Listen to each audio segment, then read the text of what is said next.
Well, Bob, another week, and I am on the road to go see conferences. Two conferences this week. I'll be heading to Google later this afternoon to go see the partner forum. So all of the Google partners get together at Google's headquarters, which is actually a pretty cool place, not going to lie. And then after that, I'm flying right to St. Louis for the National Association of Independent School Conferences. A bunch of heads of school and administrators and leaders from independent schools across the country. So, did my invite get lost for going to Google? I'm just curious here, Alex. You're off to these conferences and leaving me home alone like Cinderella. Bob, I know that you guys do a lot with Google, but you got to be a formal partner, and membership has its privileges.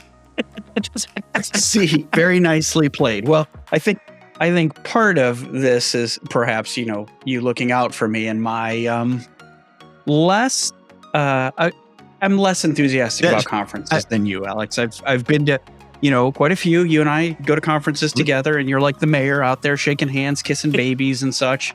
And I'm not so much. So today we're going to talk a bit about conferences and their value. And we're going to start with you. Go figure. So, Alex, tell us what it is that you find valuable about conferences. Oh, I love them, actually. I was surprised early in my career when I found out that some administrators were hesitant and resistant to let their staff go to conferences because I found out that some people actually don't take advantage of the conference. They go on a trip and they think it's a trip and they use it as a mini paid vacation. And when I first saw that people were doing that, I was blown away. I'm like, why would you do that? I love conferences, Bob. At least the people who do come, they want to be there. And so I've always been fond of saying that the smartest person in the room is the room, right? It's all of the people together, and they all have a common interest in learning and growing. And the level of conversation just rises to a level where wisdom and knowledge just emerges from conversations that happen in conferences that I just don't know how to replicate any other way. I love them. I absolutely love them. I know you're not as big a fan. Let's not say I'm not a fan of conferences. Let's say I'm a bit more skeptical than you. Why? So your perfect world there sounds great. But you and I have been to lots of conferences, at least I have, where conferences are costly not just in money, but time, sending your people to them, the travel, the toll it takes because their work's not getting done. So it needs to be of real value. And I have found that conferences aren't always of that real value. And that's been a challenge for me outside of, we all know, if you know Bob, he doesn't like to be around people. He's got this kind of agoraphobia people thing. But it's just, it has to be a value. And I share with my staff when we send them conferences, because there is value. And there are some conferences that we really find valuable and worth the time and effort. But I tell them, you may go to a conference, you may spend 3 days there to get one little nugget that's going to change the way you do business, or the way you manage your technology department, or the way you interact with teachers and staff. And that can certainly be worth all of that time, but you don't always find that nugget, in my opinion. But I also but what you're talking about is not the conference. You're talking about stuff that it doesn't show up in the conference agenda, the keynote speaker and the expo and that stuff. That nowhere in there is that time where you get together and you have real conversations. So that's fair. So you're right. Not all conferences are equal, right? And the particular difference is in the caliber of the sessions or keynotes that are being offered, right? So I'm totally with you, and I understand that.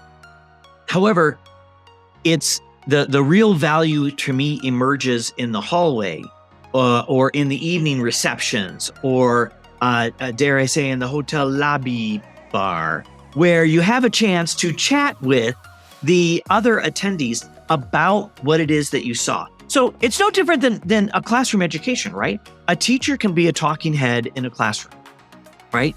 And we all know that has a very limited amount of value, right? The real value comes when the teacher provides opportunities for people to deepen their knowledge. So maybe it's an activity, maybe it is a project, or maybe it is a reflection journal, right?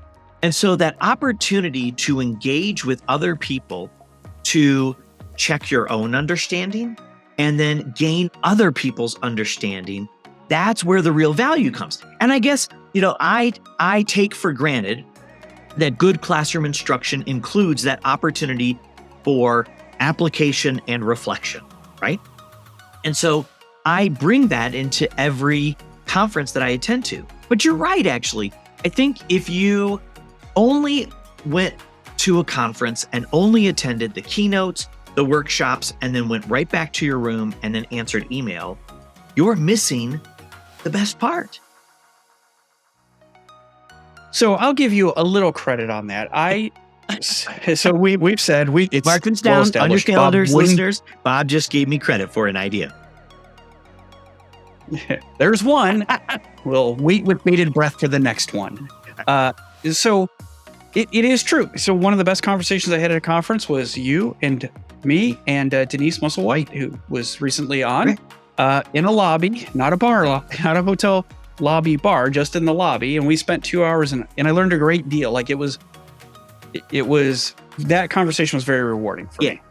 I found it fascinating. So, but here's where the counterpoint to that, I guess, is those evenings I go because that's part of my job, is to be at those, because I'm looking for that knowledge, right? When I've invested my time, my personal time to be at a conference, I want to get the most out of it. So I go to those, and sometimes I have great conversations like I had with you and Denise, and other times not so much. I think it's also the caliber of the people that are drawn to the conference as well, and what they're out to get out of it. So you haven't convinced me that conferences are the greatest thing since sliced bread, but I do see your point in the value of them. Well, I do think that they're well-designed conferences are deliberate in creating time for people to interact with one another, right? So we just had our collaborator conference just this past weekend, right? And that conference included short keynote sessions and then longer periods of time for conversations for people to interact with one another. So that there was, even though it was a virtual conference, there was built-in time for people to interact. Whether it's live or virtual, I think the good conferences create that opportunity. And as I think about it too, Bob, it's been a while since I sent someone to a conference who hadn't been to a conference before. And I learned that when you're sending someone to their first conference, send someone there to help make sure that they take advantage of that conference, right? So just like, if you're giving somebody a new task in work, you coach them, right? If you're sending somebody to a conference, I think the same is true. Find a way to help them understand how to navigate that conference and get the most out of it. So I don't know if you're intending to go to the Spring Q conference, which is coming up in the middle of March, but that conference is a model when it comes to creating deliberate opportunities for people to socially engage with one another, right? Because they know that social engagement is how you create the connections so that those valuable conversations can occur. All right, you've convinced me. I'll let you drag me out at the next conference. And you and I, very recently, had a chance to talk to Christine Feenstra, the executive director of Q, who sort of oversees that Q Spring Conference in Palm Springs, which there are worse places in the world to go for a conference than Palm Springs. And we had a chance to chat with her a couple weeks ago. That was at a conference of our own doing. That's true. That was a conference that I enjoyed, and it was at Universal Studios. Like, we recorded live at Universal Studios. Like, how freaking awesome is that? Like, we're big time, man. We're big time. Yeah, no, that was great. We had a live studio audience at our own conference, Studio of Learning conference in Universal Studios, and had a chance to meet with Christine. What do you say we get into that interview? So today we are joined by Christine Feenstra. Christine stands at the forefront of education technology as the executive director of Q, Computer Using Educators, where she spearheads initiatives aimed at integrating cutting-edge technology into the educational landscape. Her journey in this field is marked by a profound commitment to enhancing learning experiences and teacher professional development. With her leadership, Q has become a beacon for educators seeking to harness the power of technology for students advancing in California and beyond. Before her tenure at Q, Christine's career spanned various influential roles across a variety of sectors. This diverse background has enriched her understanding of how technology can be effectively woven into the educational fabric. Christine's unique journey from sectors outside of EdTech to a role focused solely on educational technology offers a wealth of insights, making her a valuable voice in discussions about the future of EdTech in schools. Christine, welcome to the show. Thank you so much. What an introduction. I really appreciate that. So, Christine, Q is a very popular organization in California, but we have listeners outside of California, such as Bob's daughter, who accounts for 50% of our listeners outside of the company in Ohio. And so for her and the other few listeners outside of California that listen to our podcast, tell us what Q is and how does it work with schools and districts? Yeah. So Q is a nonprofit member-based association. It was started in the late 70s by, before I was born, I'd like to add,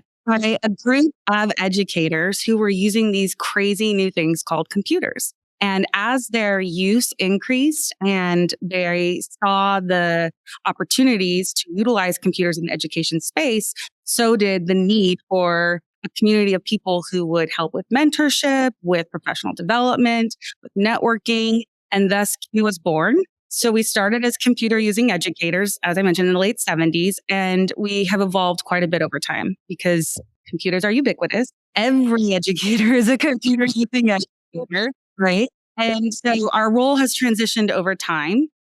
We've had a number of transitions, and right now I would say that Q is an organization that supports educators who are really committed to not just traditional learning, but 21st century learning, and to using education technology in very intentional ways, not just to use EdTech for EdTech, but to use it in a way that helps enhance equity, that bridges gaps with student learning, and that allows teachers to get inspired and innovate. Yes. Awesome. I've been in this industry for a long time, and I've known of Q, even though I was not a California educator. I've known of Q for almost all of my career. I had no idea it was started so long ago. We're moving into our 46th year right now.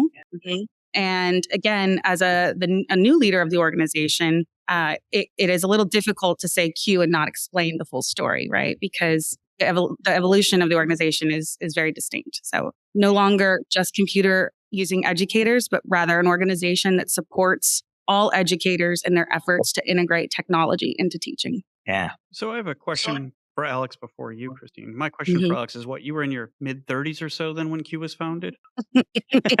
So, Christine, it's a time of transition at Q. You've been there just a few months, a handful of months. And you and I have something in common that a lot of people don't know is I started my career outside of it, as did you. So when I started in education, it was all new to me. Like the only thing I had to do at school was, I occasionally attended, occasionally being the key word there. But that was my idea of school. He's not telling you it's because the teachers didn't want him there. Well, mutual consent, we'll say. Mutual consent. Much like some of the meetings I'm forced to attend. So, Christine, now that you're at Q and you've been there for a few months and you've spent half of your career, a good portion of your career outside, what is it that has struck you about Q? What brought you to Q? What made you decide to make that transition? Yeah, well, I'd like to be very clear. I'm on month four. It feels like month 12, but it's month 4. And yeah.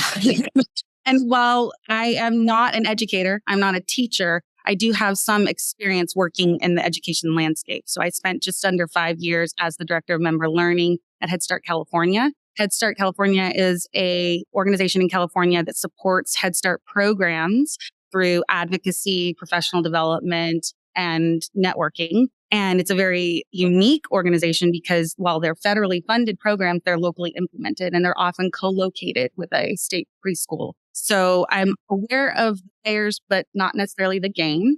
What drew me to Q, honestly, was the very rich history and the potential. Our organization has ebbed and flowed over the years, like many nonprofits that have been around this long. But the one thing that struck out to me is that the people that are part of Q, the volunteers, the leadership, the staff, are all deeply committed to this work. Teachers are a special breed. I know this because my grandmother is a retired sixth grade teacher. She's 87 years old. I can't think of a conversation we have where that's not mentioned. So I've always been told how important a teacher is in a child's life. But these are teachers that are taking it to the next level. They're seeking out new, innovative ways to come back very intentionally and expand their impact. So right off the bat, sold me. These are people that I want to work in support of, and it's a privilege and an honor, honestly. And we are not just Q, but we have 25 or so affiliate members. And so those are local organizations that are really boots on the ground in the area, because as we know, educational landscape is very different up at the tip of California as it is in, say, LA County. That's where our affiliates come in. So they're working at the local level to provide those opportunities for convening, for mentorship, for networking, and for professional learning. Q, we're the perfect partner for that. And, I think nonprofit associations in general, this is where their strength is. So Q hosts your marquee event here shortly, March 21st through the 23rd in Palm Springs. I hope my invite is in the mail. Tell us a bit about the conference. This is where you bring your community together. I know, nailed it. Oh, nailed fantastic. it. So tell us a bit about that. Well, I am always quick to remind people that Q is more than our spring event. It's our, as you said, it's our marquee event. It's what we're really known for. It's the largest EdTech conference on the West Coast. Each year we descend upon the town of Palm Springs and really take it over. We're sitting at about 4,500 people right now.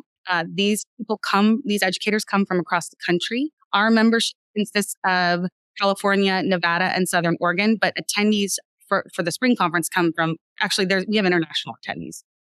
So what you can expect at this conference is nothing short of amazing, in my opinion. I say that as someone that has not attended, but I have spent the first 4 months looking at the footage, the old programming, and really speaking to people about their experiences at the spring event. So it's close to 300 workshops, multiple keynotes, different activations, an esports tournament, esports lounge, and then again, the community. So our affiliate host meetups. And this is where I think a member-based association really is key in advancing one's career. I experienced this myself. People come together and there's peer-to-peer learning that occurs. The learning that occurs as you're walking to the next session is often more important than the learning that occurs in the session.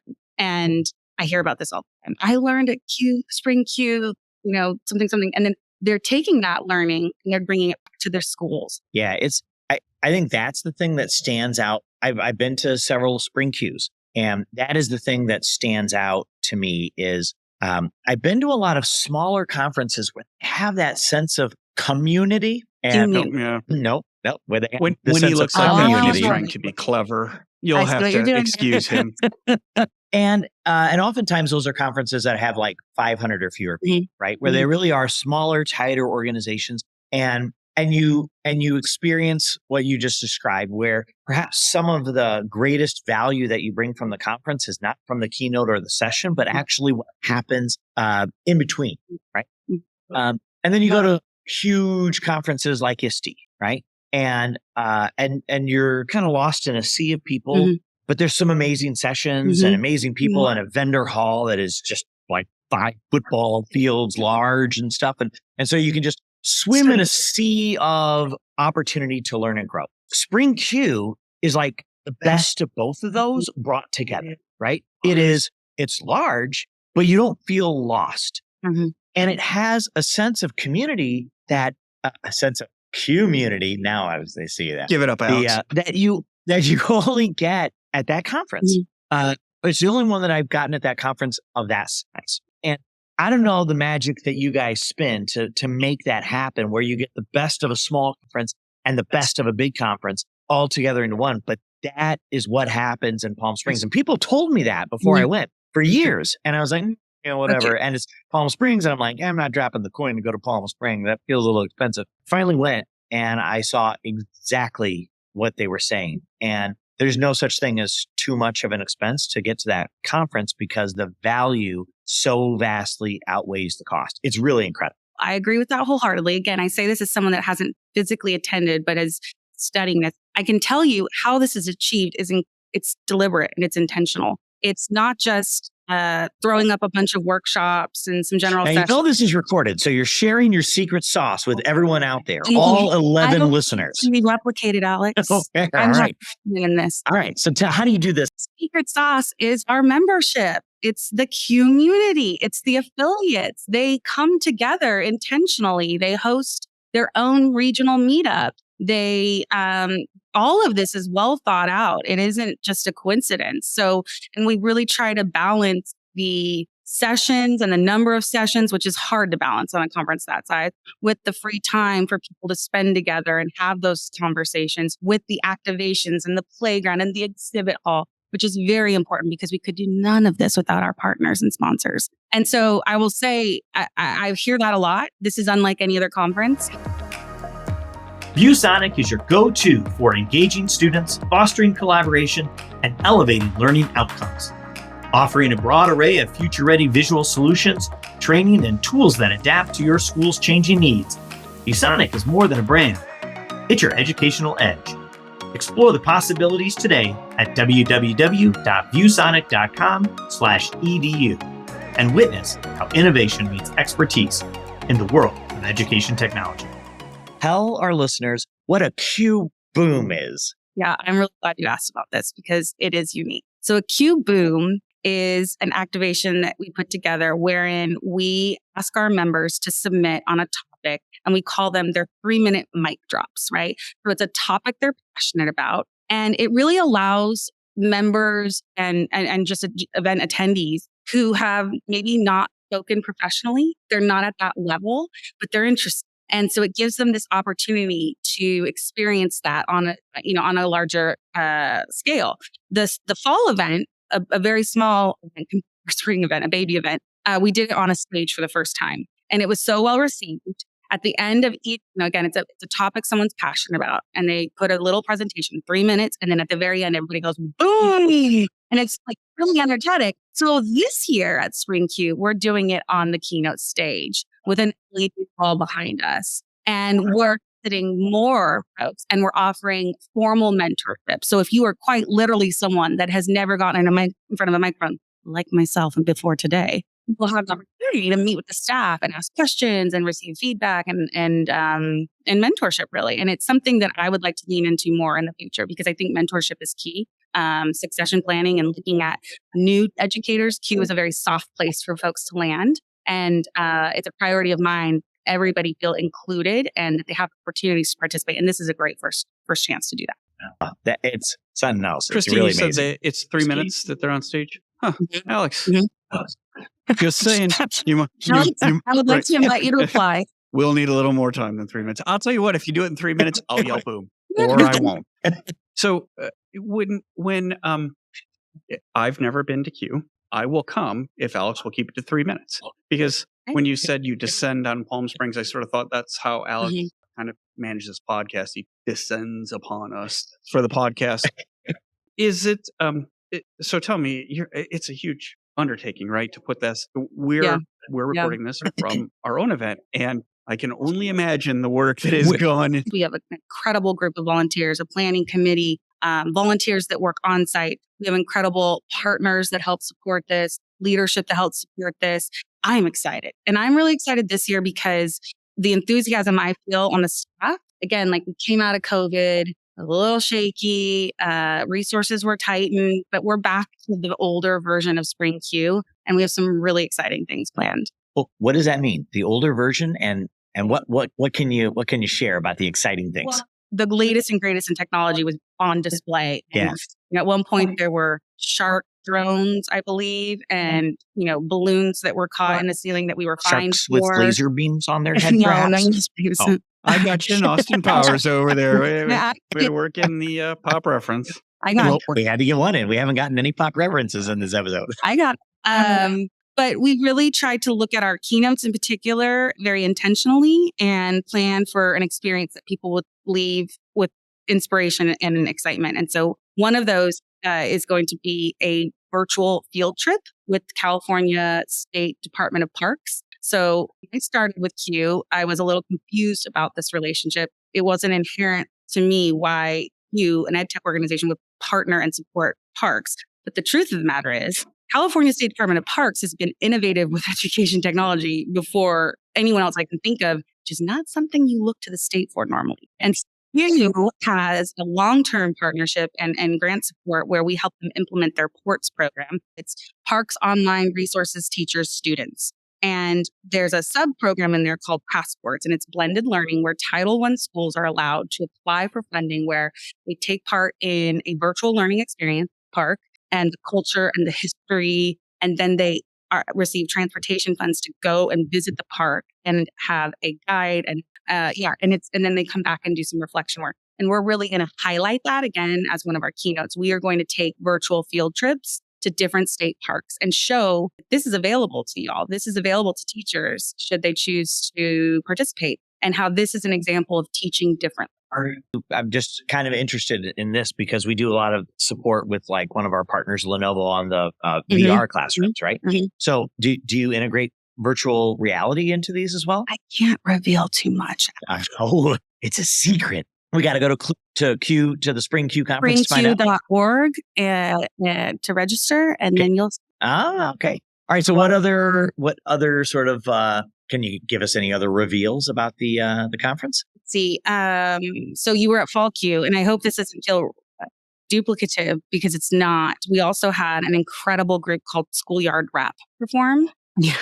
And I have to say, so again, this is a baby conference, 350 people at a very tiny sort of remote location. And this incredible artist, Grio B, came in and demonstrated what his group does, which is they use rap and music and performance to share histories about people of color, minorities. And it was so impactful. I mean, I was very new, but I'm looking around and people are in tears. People are moving. He had us up all dancing.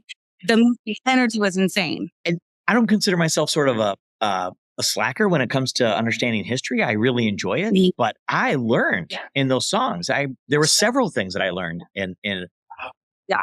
So what we saw there was this much of what they do. They are a traveling performance. It includes, I think it's like 20 something performers. So we are going to experience the full show at Spring Q with B and Schoolyard Rap. And I'm very excited about that as well. Oh, okay. I'm really excited about the conference. I got my invite, Bob. I'm going.